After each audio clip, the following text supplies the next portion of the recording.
Hey guys, hope you're all doing fantastic today. I'm getting a little too organized with my Lego stuff, and I made a spreadsheet in Google Docs, or Google Sheets rather, with all of the Lego set numbers, the set names, and the number of pieces per set, and then I have a separate column of total pieces and total sets. And I'm trying to figure out how long it's going to take me to do this Lego challenge video at the new place. And this is nuts. I gotta show you this. And sorry for any outside noise. I'm currently watching the NFC championship game. I don't want to show you any of the actual sets over to the left of the piece number count, but I have a total of 68 total sets with 83,254 pieces. Even if I were to do that over 10 days, you're looking at 8,325 pieces a day. That's 1.5 Millennium Falcons. Roughly. Millennium Falcon is like 6,751. So, like 1.5, a little less than that. That's insane. That's nuts. Needless to say, this is not going to be one video. This is going to be like 2 videos over 2 weeks. And I'm going to have to get really good at doing a time lapse. So I got plenty of time to figure out how to properly do a good time lapse, better than what I was previously doing. And I think I got a good idea of which way to do it now. So, yeah, that is a lot of Lego. Working out feels good afterwards, not during, but afterwards. I hope you guys are doing fantastic today. I went and stopped at a local store to pick up some boxes. I have a bunch of, you can probably see them right there. I have a bunch of smaller boxes, both in my, well, there and then in my closet, that are filled with Legos. And what I want to do is just take a bunch of those smaller ones and just put them into some medium-sized regular boxes, just to kind of make it easier to move. Instead of having all these little boxes, just having one big box that's housing a bunch of smaller projects. So the box I picked up were 18 by 18 by 24. Best thing, oh, they have handles. Sick. Now we just gotta fill it up. These 2 boxes are completely filled with untouched, unopened Lego boxes. I thought I was going to fill it with a bunch of the small ones. No, I had enough space in my closet to actually put a lot of those in there. This whole side of my closet, from like here all the way down, is filled with nothing but unopened Lego boxes. These 2 boxes are filled.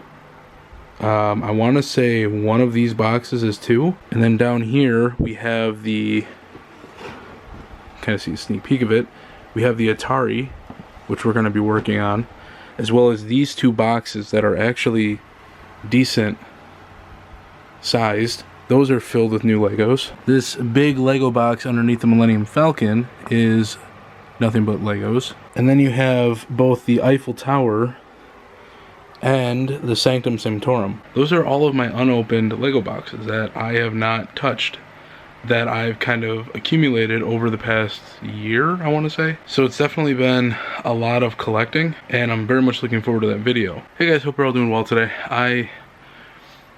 Unfortunately, I can only do like 35 minutes on the bike today instead of 40. Just because my stomach's not feeling 100%, and it wasn't very comfortable. But I did a solid amount, and I'm happy with that. On the plus side, while I was exercising, a box arrived. And I'm not going to show you all the sets I got in it, but I want to show you one cool one that I'm very excited for. Picked up the A-frame cabin on release night. I like that it says midnight on our time. Well, no, midnight. The release date is midnight, but on our time it's actually 11 a.m. or 11 p.m. So awesome. Went on there, ordered it. Today's only the 2nd, mind you. So I ordered it 11 p.m. on release time. And I got it, what, a day and a half, 2 days later. So it's actually really cool. It's got a lot of stuff on the inside that I'm looking forward to. Can't wait to crack this open. Unfortunately, I can't do any of my builds until I get my cabin. I am really happy that you get an otter with this one. Overall, it just looks like a very pretty set. It's going to go really nice in the campground wilderness area that we have in the Lego City when we build it. It's going to look really cool. Let's see how many pieces total it had. I want to say it was about 2,000 something. Yeah, 2,082. So cool. It's part of the ideas category. So fan came up with a good idea for one. Lego went and took it and said you were the winner of the group, and they went and took it and turned it into a consumer friendly model of it that everyone can have. So really happy with this one.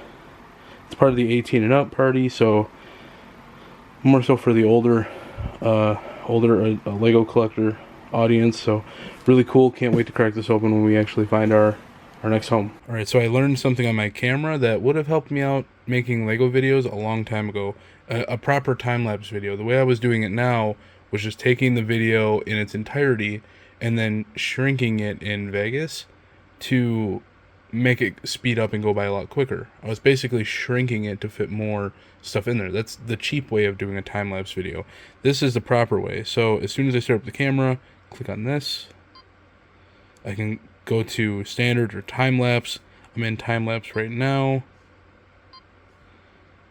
Let it change over. And then you have this little thing on the bottom here. If you go into this menu, you can bring up doing shooting scenes or on how many intervals or shots you want to do per thing. So if I go into shooting scene, each one has a different thing for it. So scene 1 is shoot moving subjects such as walking people. Scene 2 is shoot slowly changing subjects such as clouds, like how you do like I see a lot of those time-lapse videos at night or for storms or for anything in the sunset, stuff like that, which I think is really cool. And that's the one I ended up using for this test that I'm about to show you. And 3 is for shooting slowly changing scenes, which, now that I think about it, that one may have been the one I should have used, because I used 2. We'll just set that. Then you can go into it separately and do how many intervals you want to do. So for this one I had 5 seconds. Every 5 seconds it would take a shot. And for number of shots, for a 20-minute thing would be, or 20-minute film would be 240. So looking at that, we'll set that, go back to menu, and I'll show you the clip right now that we had of me putting together this little guy. Just letting you know right now, this did not take me long to build, and doing a time lapse with only 5 seconds before each, or in between each clip. This is why I'm gonna have to work on this a little more and figure out exactly what I want to do, because this is gonna go by real quick. Now let's try that again, but with scene 1, doing it every 2 to 3 seconds instead of every 5 seconds. Let's see how that looks with this Goofy and Pluto build.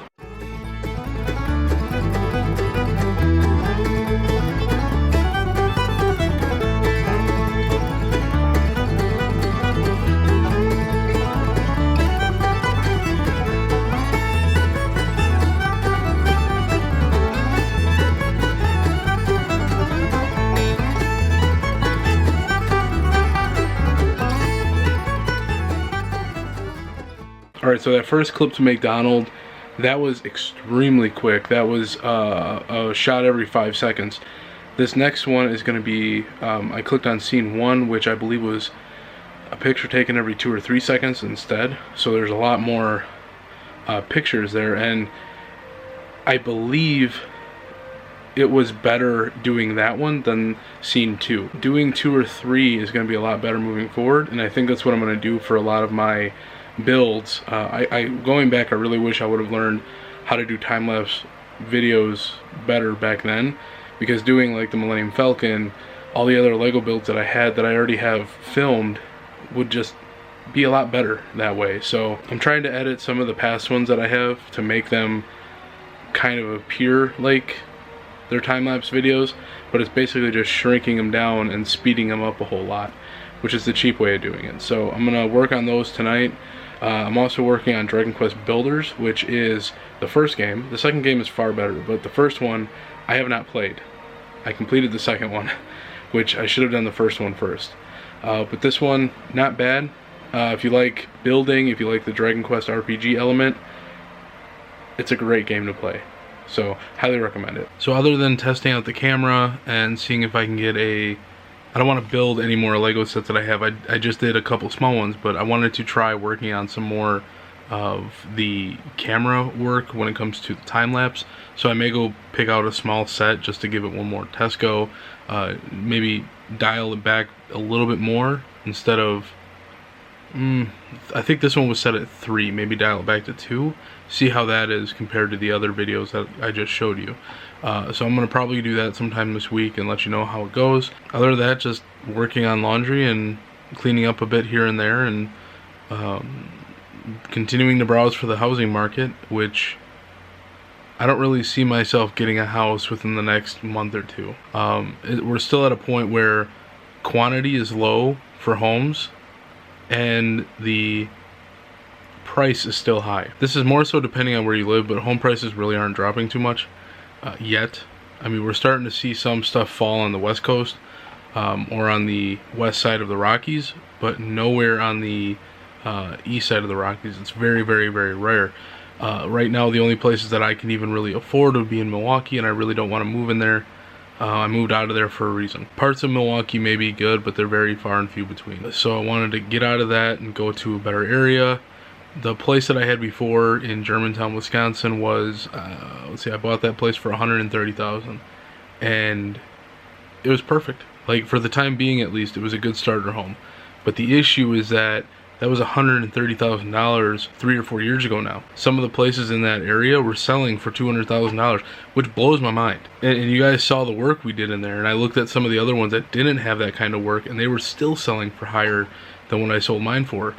I sold mine for a decent amount, but I felt like it was a fair amount based on how other things were selling at the time. And looking at what other homes are selling for right now in the market, it's almost like a good starter home is going to cost you like $200,000 or more nowadays, which is crazy. I mean, years ago, like, a good starter home should cost you anywhere from $125 to $150, and unfortunately ranch style homes go quick. So if one pops up on the market, I have to get on top of it very quickly. So apart from doing research on Legos and a Lego City build, I'm also putting a lot of effort into finding our next place of living. So hopefully that goes quicker, I hope, but we'll see. But that's going to wrap up this video. I hope you guys enjoyed it. I hope you guys doing a little test of time-lapse videos with me. And now that I found that little feature on my camera, after having this camera for years now, I am very much looking forward to making a bunch of Lego content down the road. I'm already planning on how I'm going to have the table set up with a couple cameras, with my GoPro and with this one. And I may even include a third camera depending on how it goes, just so I can grab different footage from different angles. But even just doing it from this camera was totally fine. Like, having an overhead view of it while doing a time-lapse video of it, I think it would just be perfect. So I can't wait to get building more Lego sets and showing you guys. I think Lego is going to become a very big part of the channel, which is really cool. I'm really looking forward to that. But I'll see you guys in the next video. Until then, take care and peace out.